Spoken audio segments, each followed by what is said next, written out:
We've talked about this before. This is a cop from Nevada, and he's talking about like in Nevada, we can't really arrest people for shoplifting for petty larceny unless there's something else going on, like they're not identifying themselves, or the crime will continue. Like they're like, yep, right when I leave this one, I'm going to Walmart and steal more stuff there too.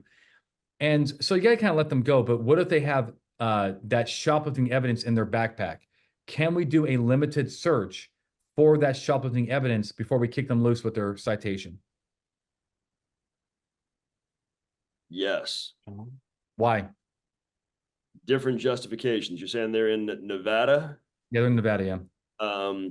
Well, I know there's the Iowa case law that says you can do, a limited search of the person as long as it's under arrest-like circumstances and they know what's happening and it's a limited intrusion. Limited, yeah.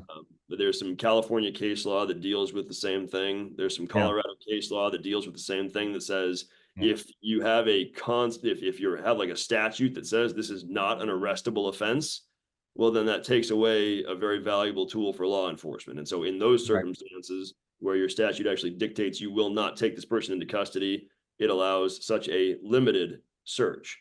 And then ultimately you can make the exigency argument if you have nothing, from lower court that supports you based on where you are, that if they are released, they will go and destroy that evidence. And I just think that the way you handle it, don't search them, cite them for the offense, and just tell the prosecutor, hey, by the way, when you bring them to court, give them a subpoena ducis tecum, right? To bring in that stolen merchandise. Isn't that the way we handle this? The reason I bring that up is because I saw a case or some kind of journal article about that. Like you can't, like you're never gonna see that stolen sweater again. Like you give them a ducis tecum, like they're never like, which is they're being funny, right? Like just give them a ducis tecum, which is for those people who are watching.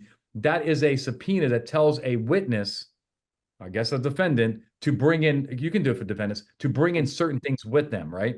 Unless they incriminate themselves. But the thing is, like, it's kind of funny because obviously you're never going to see that stolen merchandise again. So yes, you grab it and go, but it is a limited search. You agree, Zach? Yes. Yeah. Yeah. The Ninth Circuit. I can elaborate, but you want to keep these brief. So yes. Yeah. Let's keep them brief. So, but one thing, the cop did ask for a citation out of the Ninth Circuit. There is a case called U.S. versus Snipe, SNIPE, which talks about recovering marijuana when California was a cite and release state for marijuana, and the court upheld the grabbing the marijuana and kicking the guy loose. So I don't know why shoplifting is any different. All right.